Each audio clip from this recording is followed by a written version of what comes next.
technical difficulties here at VGBootCamp.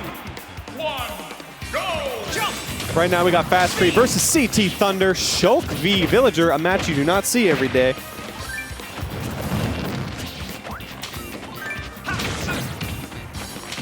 Okay, do not worry about the pauses. It is just technical difficulties here at home.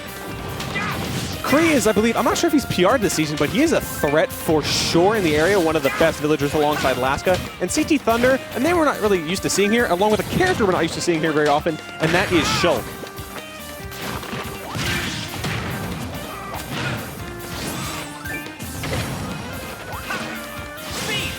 So now we see, even though that Shulk is at this disadvantage, he's doing a good job holding center stage. Speed is in hand, and he is ready to just throw some aerials out and about.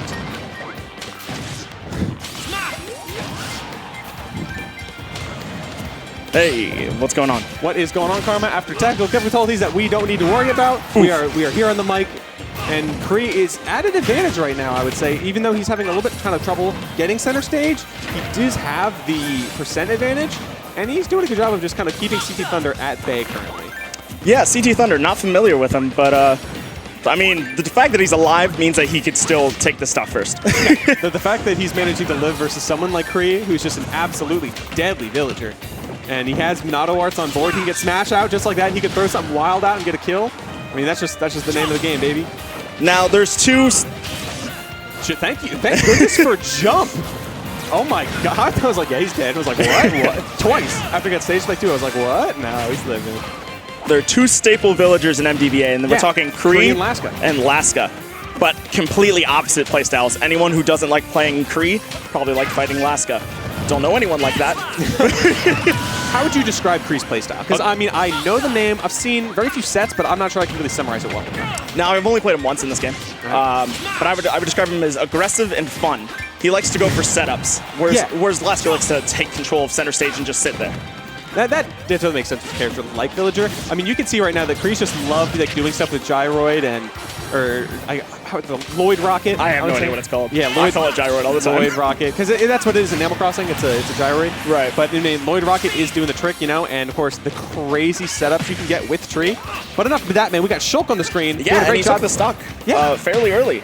So he managed to even the game, and it's still at a slight percent deficit, but he's he's taking stage control pretty often in this game. I mean, with fat aerials like that, I mean, makes sense. Right. Like, as long as he can avoid getting beat up in Buster, he should be able to make up the difference in 2 hits. Pretty much. I mean, Buster is absolutely potent, and it is not taking long. I mean, it's definitely a double-edged sword, because you're either going to get racked up quickly or someone's getting closer to death. Sure. Once hits start rolling, someone's getting sent to the Shadow Realm. Benefits using Buster against a character like Villager is he's not a heavy combo character, so you're not risking taking your entire stock for getting hit in Buster. Makes sense. And so right now we got the sapling on the ledge, maybe Cree trying to find some crazy setup, as he is wont to do.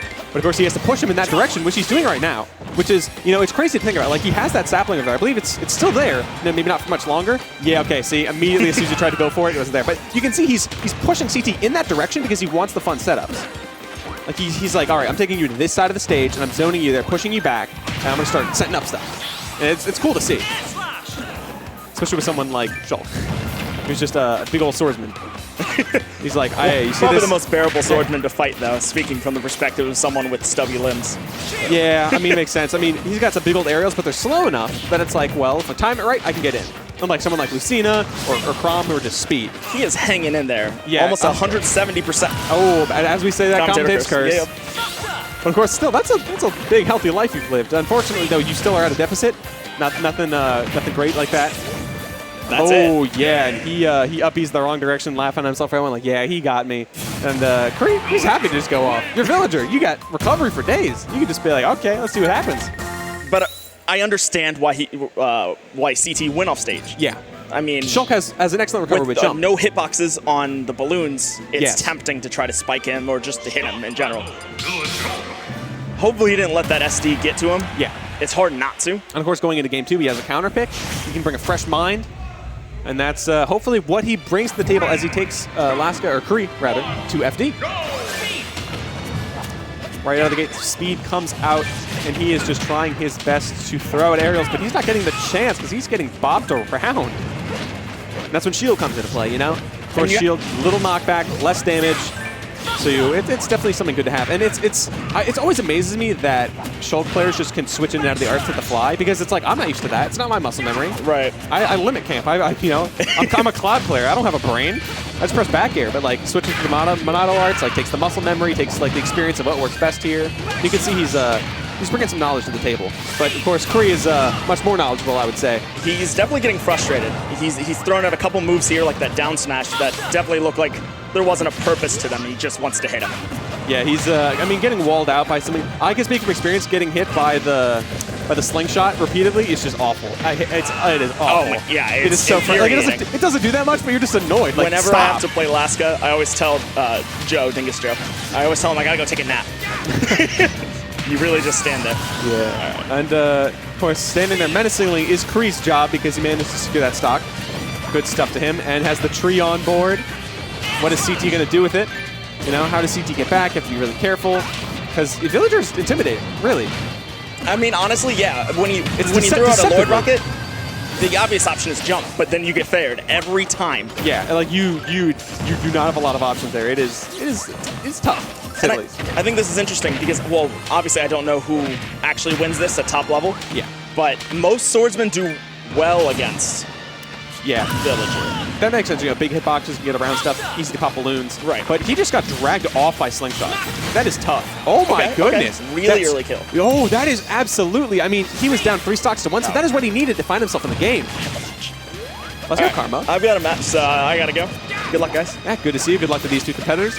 And yeah, CT Thunder did an amazing job finding that smash up tilt avenue to finally get himself on the board with a stock, because you're down right now with stock versus someone like Kree, who's absolutely intimidating. And you need to be careful. You need to be smart, because, you know, what else are you going to do? See right now that, you know, CT Thunder has that stage control. I mean, he had it in game 1 as well, but Kree was just strong enough and smart enough to, you know, it didn't even matter.